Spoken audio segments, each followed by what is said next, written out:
Good afternoon. Members of the press, distinguished panelists, and Americans joining us on C-SPAN, the coast-to-coast cable satellite public affairs network. Welcome to the National Press Club. My name is Peter Kelly, and I'm the director of the National Security News Service, which is the host of today's panel discussion. The National Security News Service is a research and advisory service for reporters on the military beat.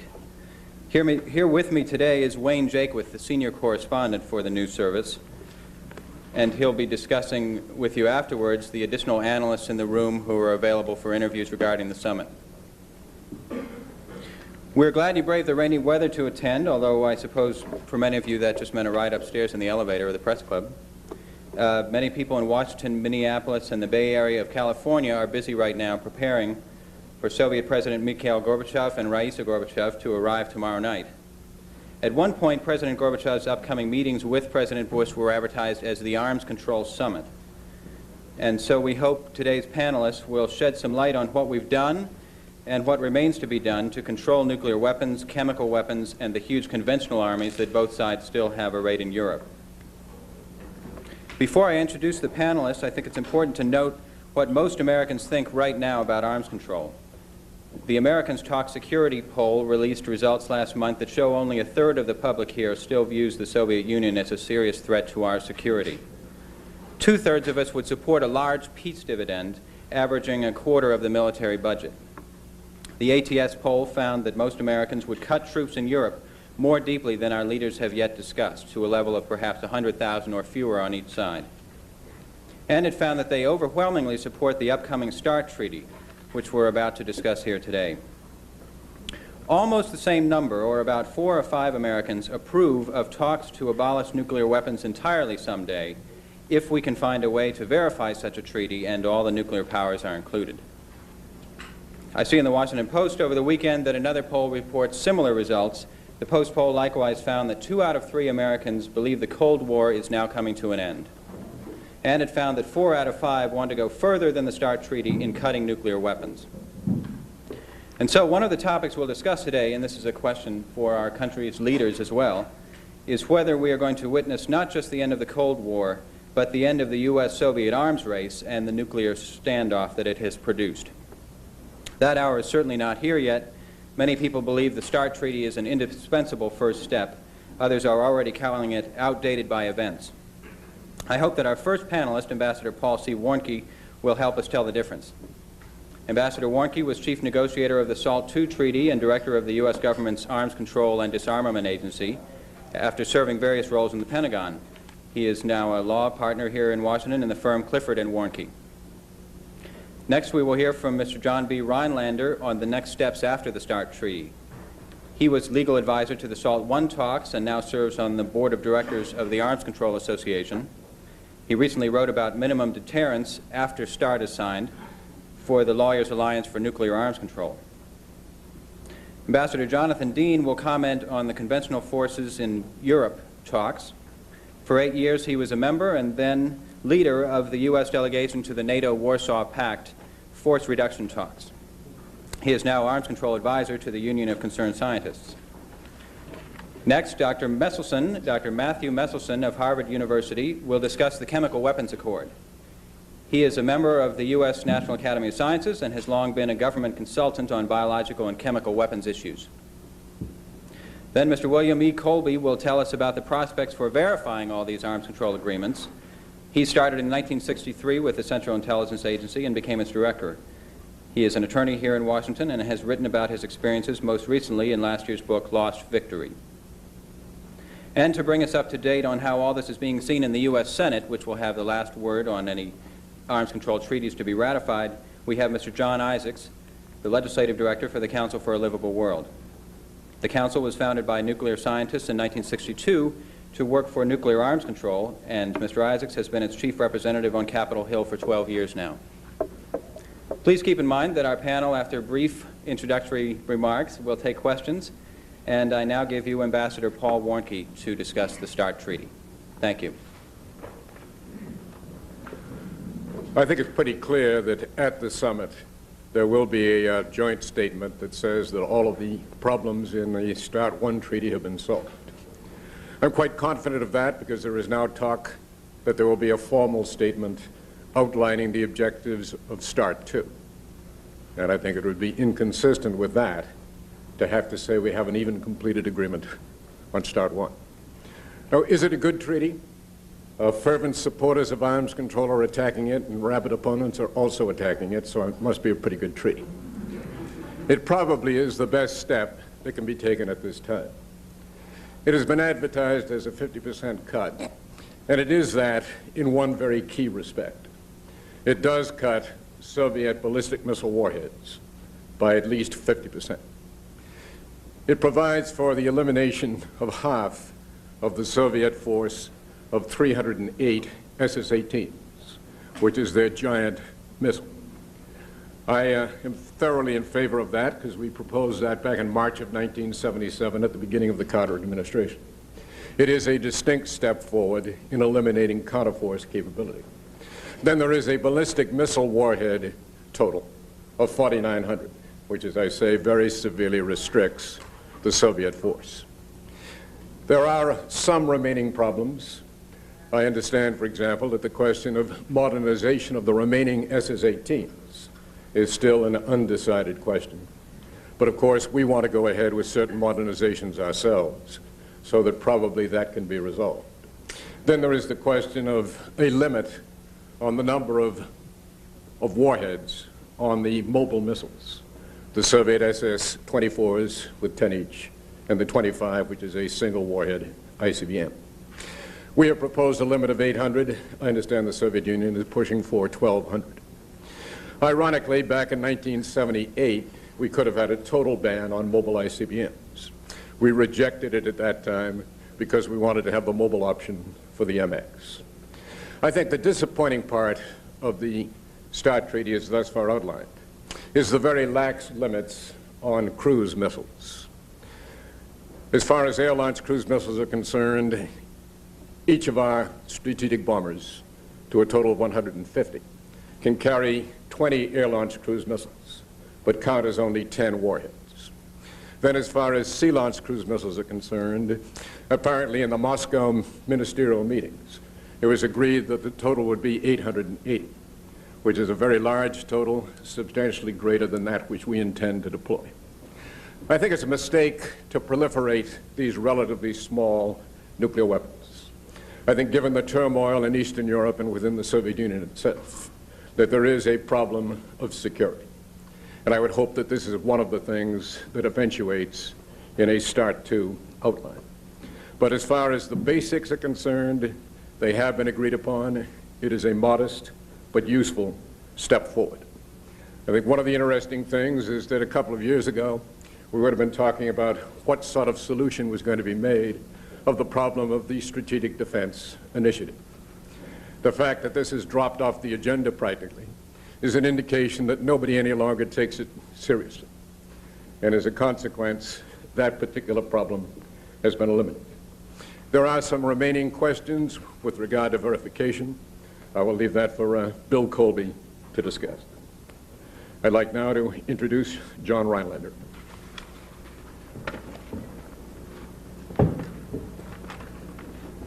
Thank you, Paul. I've been asked to address issues after START. This is really an audacious subject since we will not have a START agreement this summit. We'll have an agreement in principle. The START treaty won't be signed until the fall at the earliest, probably then for sure. But I think it is important to begin to look forward beyond that. As I see the world right now, 1990 is going to be the year of signing agreements, and 1991 will be the year of ratification. And as many of you remember, ratification has not been an easy subject in this town, and we may have a fair amount of political flack next year as 3 or 4 agreements go through, many more than we've ever had to deal with in the past. Really, the world after START will see the first areas that George Bush will be responsible for formulating from the beginning. START, after all, is an agreement basically negotiated by the Reagan administration, but it was completed only under Bush. This summit, with respect to the world beyond START, we probably will see a statement talking very generally about further reductions. The statement will probably talk about increased stability It will talk about confidence-building measures and probably not be any more specific than that. Let me just address 5 clusters of issues which I think ought to be looked at or thought about in terms of the world after START. The first is, notwithstanding what Paul says, the continuing question of the offensive-defensive relationship will be an issue. It'll be an issue first and foremost when START is up for ratification, because I feel the Senate is going to insist that the so-called traditional interpretation of the ABM Treaty be agreed upon in writing, and if so, that will be a major issue. But I think in, say, 1992, on the defensive-offensive side, on the defensive side in particular, you'll see the need to address some of the questions of what does the ABM Treaty mean dealing with new technology, a question which we really hasn't been addressed over the 20 years since the ABM Treaty was signed in 1972. And the related issue is whether or not we begin to address the question of anti-satellites in negotiations with the Soviets, at least first off. A second question, and a fundamentally important one, is going to be the timing. Do we wait to negotiate the next round until the end of START 1? As I understand, START 1 is going to have a 15-year term. My sense is that this time we will probably begin negotiating fairly early on, say 1992, on START 2. In terms of form, I will suggest it will not be a new agreement. It will be in the form of an amendment to the present agreement. Remember back when I was involved on the SALT talks back in the late 60s, early 70s, we tried to get a comprehensive agreement. We couldn't do it. We got an interim agreement for 5 years. Paul negotiated a comprehensive SALT 2 that never got ratified, so we have never yet had in place a comprehensive agreement on the offensive side. That is what START really is. And looking forward, I think what you'll see are amendments to it rather than replacement agreements. Now, looking at just a few major issues that should arise in the post-START 1 world, or in the ones, first of all, focusing on START 2 itself. I would just select 2 for you. The first is the question of moving away from the MIRVs, demerving, away from the multi-warhead systems. The U.S. clearly has an interest in reducing the Soviet MIRV ICBMs. The Soviets, on the other hand, have an interest in reducing our submarine MIRV systems. And one of the real issues is whether there is going to, in fact, be a negotiation, because the U.S. has so far not agreed to even look at the question on the Seabed systems in terms of reducing the MIRVs, a major issue. The second one, and Paul has identified already, is the cruise missiles, particularly the sea-launched cruise missiles. At START 1, they're going to be handled by a political agreement rather than a legally binding one, and I would suggest at START 2 we're going to have to look at cruise missiles and those systems which are discounted, the so-called slow flyers, because notwithstanding the published figure that we're talking about, 6,000 strategic weapons at the end of START, in fact, that number is only what's counted. The real number can be anywhere up to 10,000, depending on how the particular forces are loaded. Turning now just to 3 quick other issues which ought to be coming up in this context of 1992. The first is a series of issues dealing with proliferation, which I would suggest to you the whole question of proliferation is perhaps the single most important issues we're going to have to be dealing with in the future. You look at the Indian subcontinent, you look at the Middle East. But proliferation is now not just nuclear, it's chemical, and it's ballistic missile. And the issues particularly come up in the Middle East. Very difficult issues will have to be dealt with on a regional basis, not just in terms of global negotiations, because in global negotiations you can have a wonderful treaty and key people may not sign it, so it doesn't do much good. A second question of test bands. At this summit, the verification packages for the threshold test ban treaty, which sets the 150 KT limit, those verification packages will be signed, they'll be up for ratification. The real political issue is what's the next step, if there is one. There are some who will advocate going immediately to a comprehensive test ban treaty, blocking all testing of nuclear weapons. It seems to be the more practical step would be thresholds, reductions, but even that has been next steps which have been rejected by the Bush administration at this point. Finally, I would address one other issue which we have not negotiated on with the Russians ever, at least in the package, and that's the whole question of fissionable materials. At the time of ratification of the INF Treaty in 1988, the point was made that we were reducing eliminating a good number of nuclear weapons, but not doing anything with the stockpile of the fissile material which was being taken off the weapons. That issue is going to be with us again with START 1. It will be there in spades if we go to START 2 with reductions. And one of the things we should be looking at is both a question of a cutoff of production of plutonium and enriched uranium, and then also the question of transfer of that material to other non-military uses. Those are issues for the future. Let me turn now to Jock Dean to bring us right back to the present, and he will talk about the CFE arena.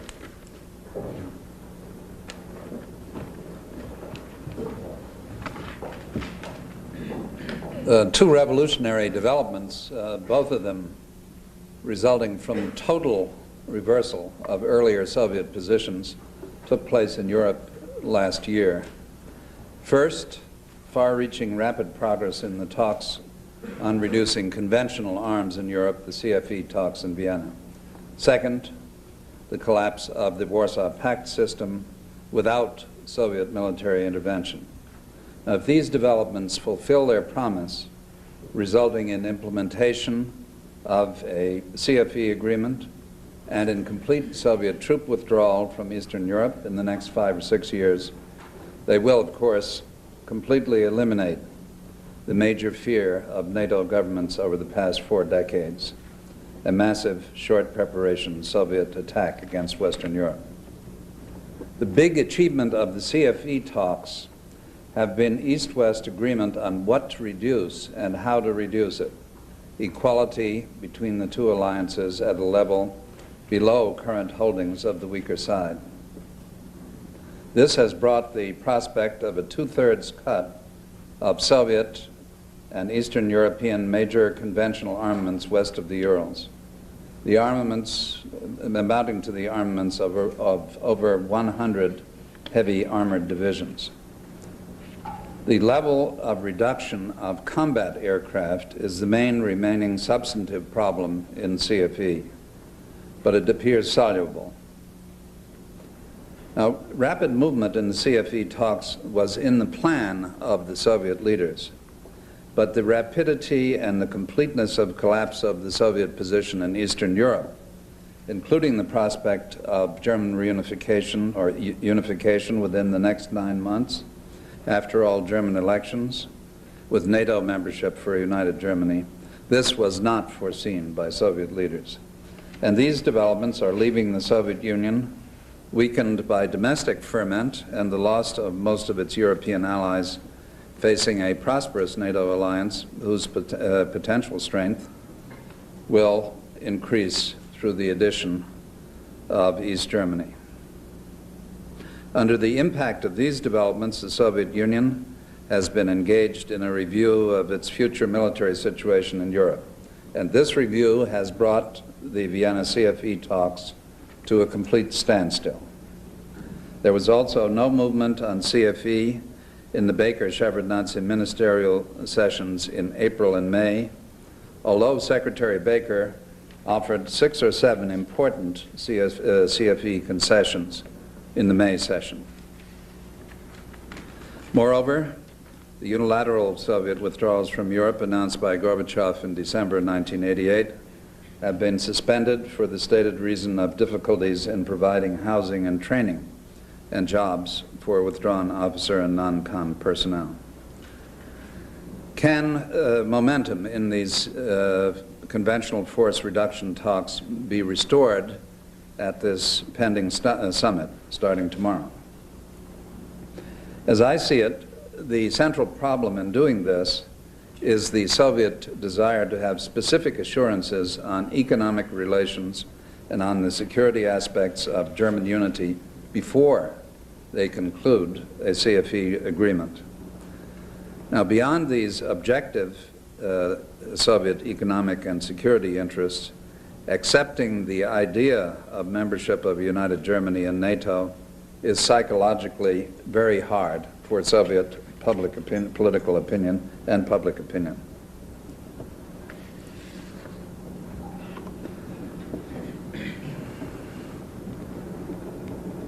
Federal Germany can give the Soviet Union some satisfaction on their major interests. First and foremost, favorable economic relations and also specific security assurances. It can do this bilaterally, and it can do this in the 2+4 talks on the security, the external aspects of German unity. The Kohl government is in a hurry to win all German elections before an expected backlash of disappointment with economic unification sets in. It is actively negotiating these topics with the Soviet Union. On the other hand, it is uncertain how much can be done in the Bush-Gorbachev summit on these German issues. The Soviet Union will probably hold back on the NATO membership issue until the end of the bargaining process, and Germany won't be present at the summit. There are contrary rumors, but I don't find them very credible, even though Gorbachev has surprised us in the past. Moves at the summit, which would signal real progress in the CFE talks, would be settlement of aircraft reductions, the agreement of both governments to pursue German manpower limitations in a continuation of CFE, what is now called CFE 1B, and agreement of the two governments that conclusion of CFE is a prerequisite to holding the Paris summit of Helsinki participants, with perhaps a tentative date in December for that summit. Agreement that limits on German manpower should take place or be incorporated already in CFE 1 would be a major breakthrough, which I do not expect. Looking beyond the summit, these German issues will either be settled in the next few months or go into extended stalemate. Settlement soon is the more probable outcome. And if they are resolved, prospects for a first CFE agreement this year and possibly for an extension to deal with German military manpower are good. I want to remind you that much remains to be done after CFE 1 for further build-down of forces in Europe, which would block the possibility of reinforced attack. The fact that the Warsaw Pact has in fact dissolved makes difficult designing a reduction concept for CFE 2. I favor equal reduced levels between all or part of NATO on one side and all or part of this USSR west of the Urals on the other. I'd like to introduce Professor Matthew Meselson, the authority on chemical weapons. Thank you, Ambassador Dean. The chemical weapons agreement that will be signed at the summit is simpler than CFE and START. Its essential parts are, first, a halt in production of chemical weapons. The Soviet Union is not now producing them, but the United States is, at the time or before entry into force of the agreement, number one. And number two, an agreement to reduce down to no more than 5,000 agent tons the chemical stockpiles on each side by the year 2000. This would represent about an 80% reduction of our stockpile and about a 90% reduction of what we think is the Soviet stockpile. As for verification, the verification of no new production, there will be some features of that nature in the agreement, but one has to look outside of the agreement for other verification provisions. At the September ministerial meetings in Wyoming, the Memorandum of Understanding on Chemical Weapons that emerged there registers agreement on two phases of verification. One, an information exchange and a series of exchange inspections that will begin next month. And in the second phase, the possibility of, or an agreement to have a series of challenge inspections, the second phase not beginning until the global treaty being negotiated at Geneva comes into sight. This will provide, especially in phase 2, very pervasive verification provisions for the agreement that is going to be reached at the summit. Part of the process of this agreement is aimed at a much larger objective than the reduction to 5,000 agent tons, and that is an objective that's quite different from the objectives of START or of CFE, and that is the complete elimination of an entire category of weapons, indeed of an entire dimension of warfare, chemical warfare. And it would extend to development, production, and possession, and would be a global treaty. This treaty is being negotiated at Geneva. As you know, President Bush has said, both as a candidate and as president on numerous occasions, that it is an important goal of his to eliminate chemical weapons from the face of the earth. The negotiations in Geneva aimed at that tend to have times of great optimism and times of great pessimism. Right now, I would say the spirit in Geneva is a rather gloomy one.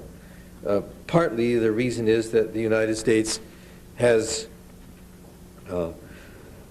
declared that it would like to be able to maintain a small residual stockpile of chemical weapons, 500 agent tons, until far into the multilateral treaty destruction phase, until 8 years after that treaty enters into force. And this proposal hasn't gained any support at Geneva, but in the bilateral agreement that will emerge from the summit, there will be words about this proposal, and there will be some approach between the American and Soviet positions. The exact words on that, I think one has to see to be able to characterize them with any precision, so I won't try to do that. The significance of the bilateral agreement on chemicals, I think, has to be judged entirely in terms of what impact it will have on progress to a global treaty. I say that because 5,000 agent tons is still a very large quantity. It represents enough for at least a month of large-scale chemical war of the kind that used to be contemplated between NATO and the Warsaw Pact. It's a large stockpile. It doesn't accomplish anything to stop proliferation. The bilateral agreement to come next week will, I think, contribute nothing to halting proliferation. But its significance must be judged in terms of whether it has a beneficial effect on the multilateral treaty negotiations in Geneva. And this can be a glass half full or a glass half empty. I think the production cutoff and the commitment by the Soviet Union to begin destroying stocks will have a positive effect in Geneva. But the overall effect will, I think, depend a great deal on what other things the United States does. Even such things as how what we do in the way of increasing the resources that we devote to the chemical weapons negotiations on the global ban. More essential than that, will we be able fairly soon to present at Geneva positions, clarified positions on matters which until now in this administration have been under review. The one to look for next is probably a clarified U.S. position on challenge inspection. Until the United States presents a clear position on this, it's difficult for the negotiations in Geneva to make much additional progress on issues of verification generally. So if the bilateral agreement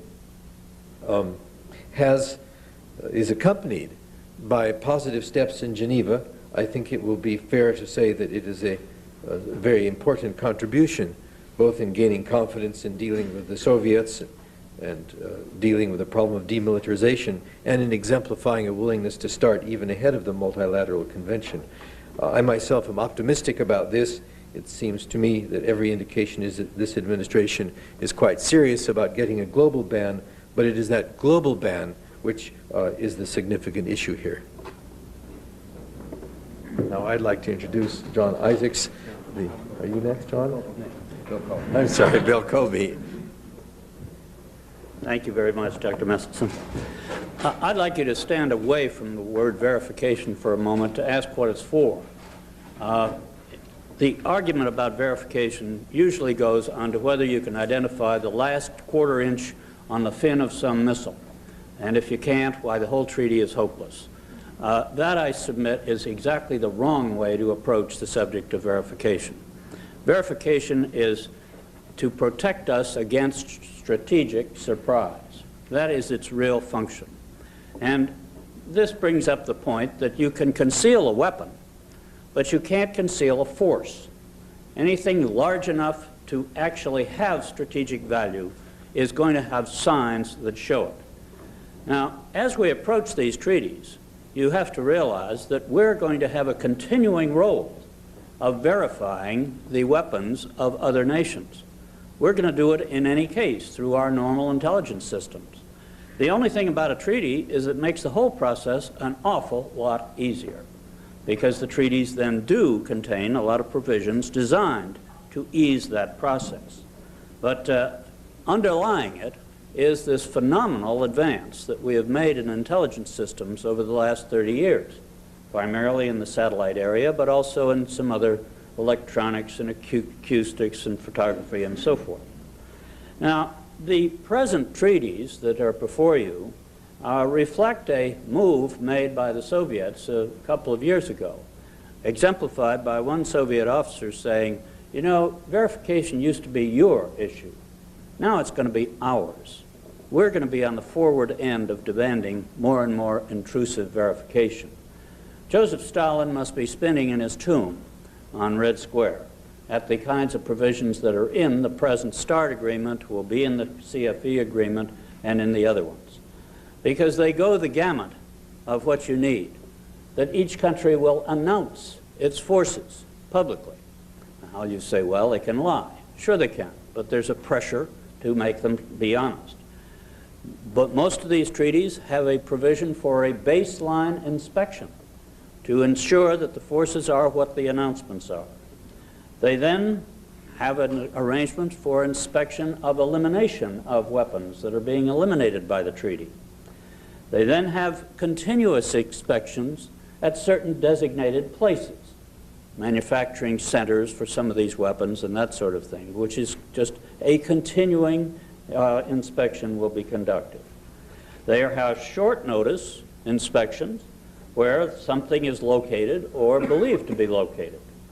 And then you have a short notice inspection of suspected areas. Now, both sides, however, have some limitations as to how intrusive these inspections can be, because both sides don't want to be harassed every other day and have the issue all over the place. We have a particular problem in the chemical area because some of our plants are going to be producing chemicals. And if Soviet officers can wander into any one of our pharmaceutical companies on a so-called inspection and inspect some of their trade secrets, why you would have a considerable problem of outcry from American industry. So there are difficulties in this. In the case of the sea-launched cruise missiles, the Soviets have been prepared to have a very systematic set of reductions, controls, and inspections. And they ran smack into the United States Navy, which doesn't want a lot of Soviet officers clambering around the inside of American ships for some understandable reasons, I think. But this is the kind of problem that we then try to solve. When a treaty is desired by both sides, the verification issues can be solved.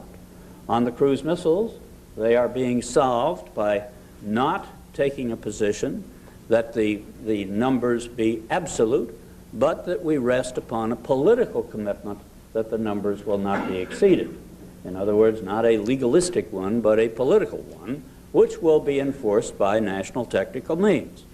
Now here, part of the problem was that the Navy said you can't tell a nuclear-tipped cruise missile from a conventionally tipped cruise missile.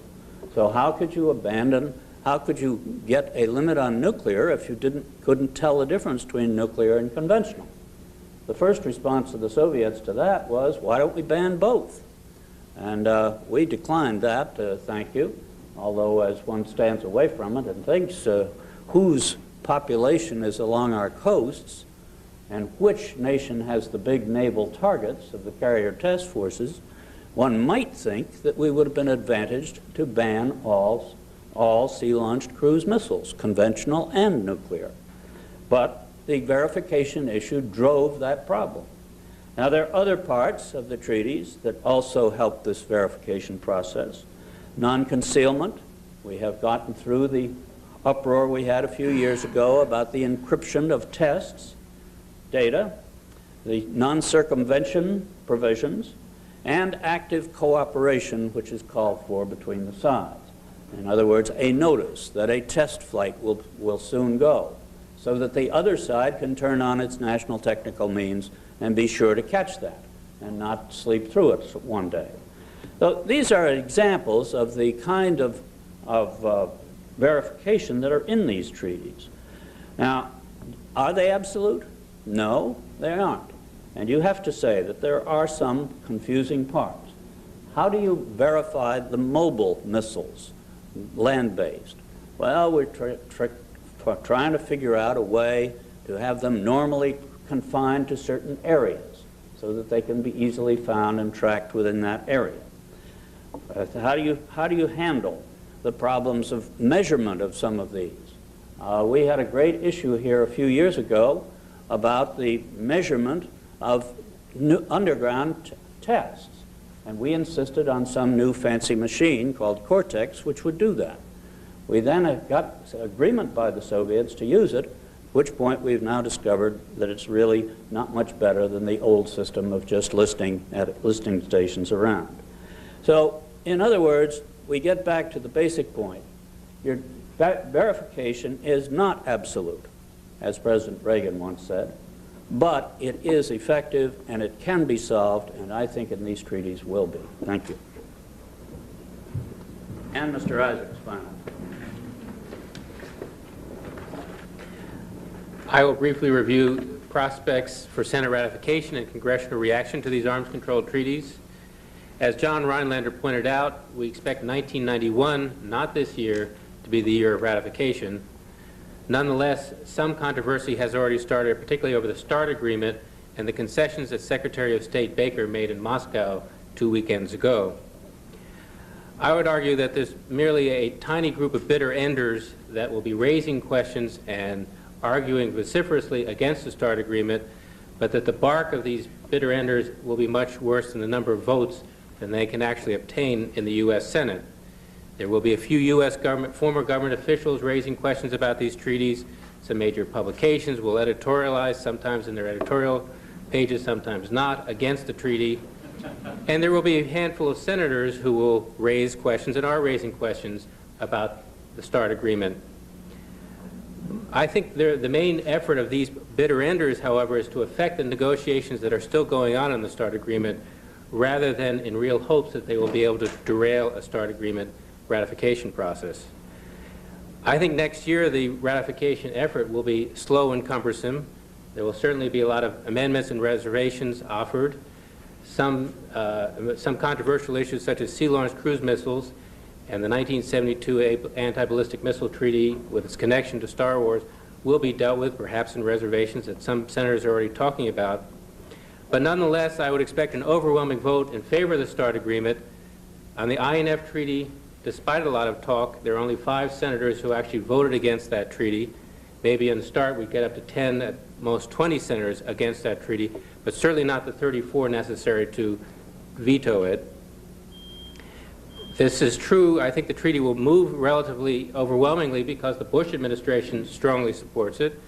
Most Democrats will support it, and most Republicans will support it, led by some nice conservative leaders such as Senator Lugar of Indiana, Senator Stevens of Alaska, Senator Simpson of Wyoming, and Senator Dole, of course, Republican minority leader.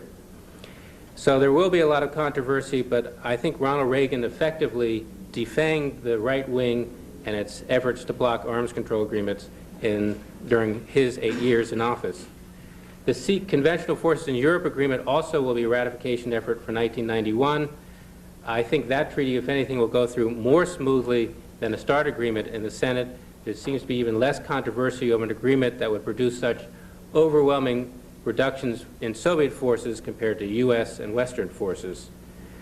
We probably will get the 2 testing treaties before the Senate this year, although that still isn't sure. These 2 treaties that were initially signed back in the 1970s and then were briefly considered by the Senate a few years ago until there was a controversy over a verification protocol.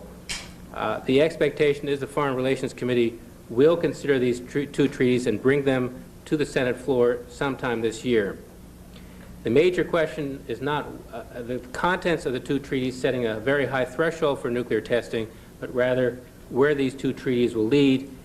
If the Bush administration has its way, these two treaties will lead nowhere in terms of further restrictions on testing. There will be those who will be using the ratification process to push further limits and an end to all nuclear testing. The last agreement that could go before the Senate this year, maybe next year, totally unsure, is a chemical weapons agreement. There are major unknowns right now as of today. It's uncertain if the Bush administration will submit this agreement as a treaty requiring two-thirds Senate vote, or as an executive agreement requiring majority vote in both the House and Senate. Also unclear is how the administration is going to deal with verification in terms of the agreement sent to the Congress, and how quickly the administration plans to wrap up and send this agreement to Congress. There's not much time left in the congressional session this year between an August recess and an early adjournment in October for the elections, so it's very dicey whether or not these treaties will be sent, the chemical weapons treaty will be sent to the Senate. When it is, however, I would expect, again, a fairly smooth ratification or approval process. All this treaty bilateral agreement does is require the Soviets to get rid of their stockpiles, a requirement that's already in U.S. law that the U.S. has to abide by since 1985. At that point, Congress required the administration, the executive branch, to destroy 90% of the U.S. stockpile of chemical weapons, and all this agreement does is say the Soviets will go along. In return, Secretary of State Baker has agreed that the U.S. will end our production program. At this point, welcome questions from any of the press. Ambassador Dean, Yeah. do you see any potential at these talks for moving ahead on the conventional arms reductions? In the summit talks? Well, I think there will be a lot of... Yes, sure. I think there will be a lot of discussion of the role of Germany in the future and the Germany in NATO issue and the kinds of limitations that might be placed on German forces. It seems to me things are moving towards agreement on all sides to put a numerical limit on the total amount of German military manpower which a united Germany could have. But I don't think that these agreements, although they will, these discussions will move things towards agreement, but I don't expect specific agreement in the summit talks on the subject. What about Soviet troops in Germany? Soviet troops in Germany will, I think, be reduced by the same agreement which places a limit on the troops of a unified Germany. They will be reduced further below the 195,000 peak that they could have under a CFE-1 agreement. In this follow-on negotiation, which presumably will take place without change of mandate and with the same participants after signature of a first CFE agreement, then I believe that Germany, or the 2+4 grouping, will come to an understanding with the Soviet Union about the total withdrawal of those forces within a specified period of years, together with some rather generous economic resettlement provisions. How much do you expect to move ahead just in these talks at the end of the week? Rather a limited amount. In that same area, how much of a slowdown has there actually been in the Soviet withdrawals? Can we put it in terms of numbers? When did it start? And it was announced a week ago by Gerasimov, and already over one-half the promised number of 240,000 west of the Urals has been cut back. So although from the outset with complaints about housing and resettlement of the officers. Now, whether that was the motive which caused the announcement of the slowdown or the suspension, or whether that was intended to send a message to the Western countries and Germany at this stage, I don't know, but both are plausible. Would the U.S. accept a united Germany and NATO on the same basis as France, with a political membership, but not with their troops under NATO command? Is that the basis of a potential compromise? Well, that's what Gorbachev suggested in Paris, and there are rumors in the city that he will propose something of this kind now. I don't believe he will, because it seems to me that would be to trumpet from the summit podium an outcome which will not reflect too well on him at home.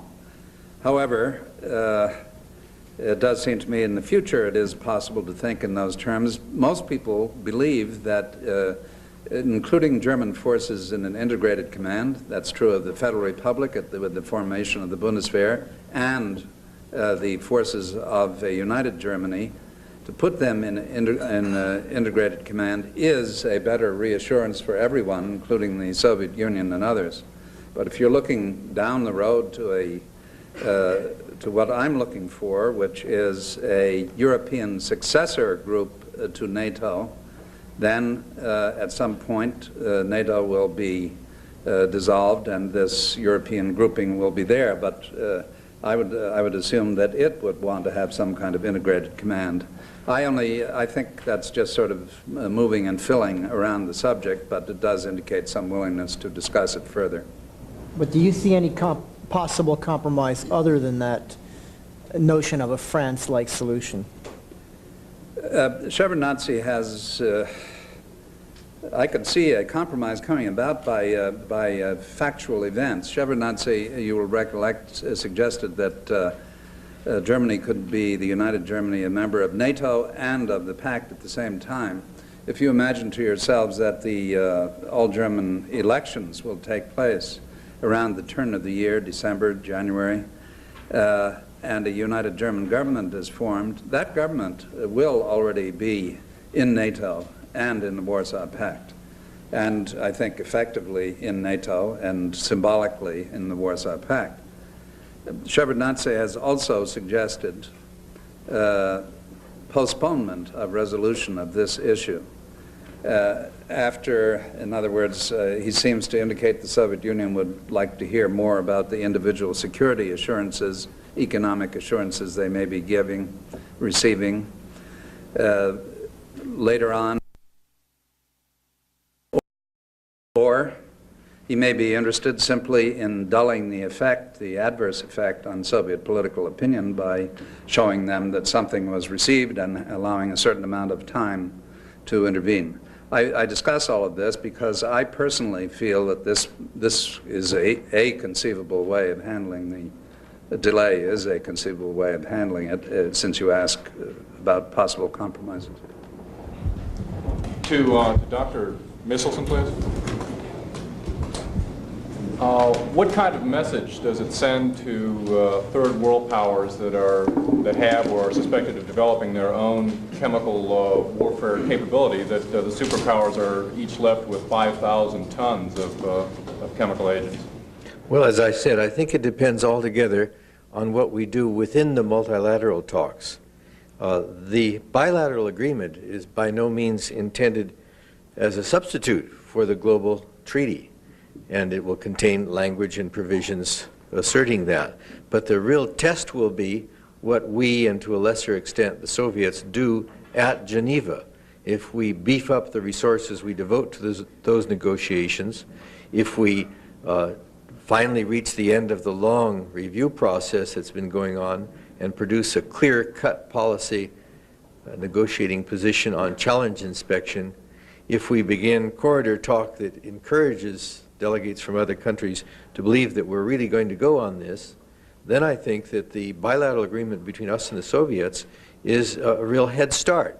It means that we can begin to get hands-on experience with the demilitarization under a negotiated agreement. If, on the other hand, we get bogged down in rhetoric about the 2% solution, if we don't remain flexible on that, if we don't come to some relatively prompt conclusion of some of the more important bottleneck issues, then I think that you'll have deepening gloom in Geneva. And when that happens, you begin to get the junior representatives of each country and then the junior ones, and then even if you do have something that's potentially important going on, they don't have any influence back home. The whole process begins to slide downhill. We might, in fact, try to upgrade the process fairly soon by having another input. By might, I'm not saying that I know that we're going to. I mean to suggest that it would be beneficial if we did, by having some more direct input from President Bush. Mr. Colby, on the question of verification, particularly with cruise missiles and even more particularly with SLCMs, do you see any way of resolving the dispute, or if it is a dispute, between the Soviets' expressed willingness to allow fairly intrusive inspections aboard ship even to distinguish between nuclear tipped and conventionally tipped, and the United States Navy particularly absolutely rejecting any such idea? Well, remember, the Navy's position is part of the general Navy position that it really doesn't want to be negotiated about. Its whole position is to, they don't want to see force reductions in the Navy, on the Navy side. So I think what the two sides have agreed to do is just to put this thing aside and take it out of the regular treaty and put it aside and make a statement about it, political statement, but keep it out from under the serious verification provisions. In that situation, you then, both countries then depend upon their national technical means to warn them whether the other side is actually abiding by it or not, and the other sources of intelligence that the country can collect, such as defectors or whatever. So the question again, can you conceal a large strategic force? I doubt it. Mr. Colby, do you feel that U.S. facilities, pharmaceutical and chemical companies, can be protected under a chemical warfare treaty? We'll have to work out some system which will protect their trade secrets, yes. There will be some arrangement. There could be some ways of looking at only the output of the plant, things of this nature without the actual provisions of it, whatever. Spot checks on what comes out of the plant. There are a variety of things you could do which would not get you into the trade secrets of the actual chemicals being used there. Ambassador Warnke? Of the half dozen or so issues that you said remain to be worked out for the completion of a START I treaty, what is the thorniest of them now, and has any progress been made in the last few days since they began negotiating this weekend on narrowing the differences? I've heard no reports as to what has been happening at the negotiations headed up by Reginald Bartholomew of the State Department. So I really don't know. As far as there being tough problems, I don't think that any of the remaining problems are particularly tough. Perhaps the one that is going to be the most difficult is the question of limits on the number of warheads on mobile ICBMs, because there apparently is something like a 50% difference between what we have proposed and what the Soviets want. But I can't imagine that even that is going to be that much of a problem. I mean, we say 800, they say 1,200. You could say 1,000. Not that much of a problem. Ambassador Warnke, while you're at the podium, I wonder if you could comment on whether START really makes a difference in view of the fact that it's going to cut far fewer than 50% of the arsenal. Is this enough of a treaty in view of the sweeping changes in Eastern Europe? I think it would be a mistake at this point to try and renegotiate what is a good treaty. I mean, there is always the feeling that a treaty can be better, and the treaty always can be better. But the question is this a useful step? It's a useful step because even though it doesn't make significant cuts in the numbers of warheads, it transfers them from ballistic missiles to cruise missiles. And cruise missiles are much less of a first strike potential than a ballistic missile. Ballistic missiles can reach the United States in no more than half an hour.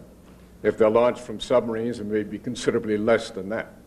The cruise missiles are basically subsonic pilotless airplanes.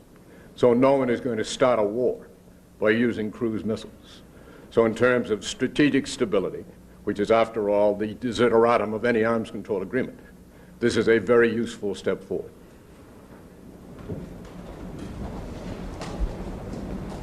There are no further questions. I'd like to introduce Wayne Jakewith, who's the senior correspondent of the National Security News Service, and he would like to point out some of the additional analysts in the room for your help by analyzing the summit. I want to thank the speakers for coming today, and this is the first of these forums that we've put together. I hope you found it useful, and I'd appreciate any feedback you can give us about whether or not you think other events like this are helpful. There are a number of other experts in the audience who have agreed to do one-on-one interviews, as all the speakers here today, for the next half hour. First, I'd like to introduce Alan Kay, who's president of American Talk Security. And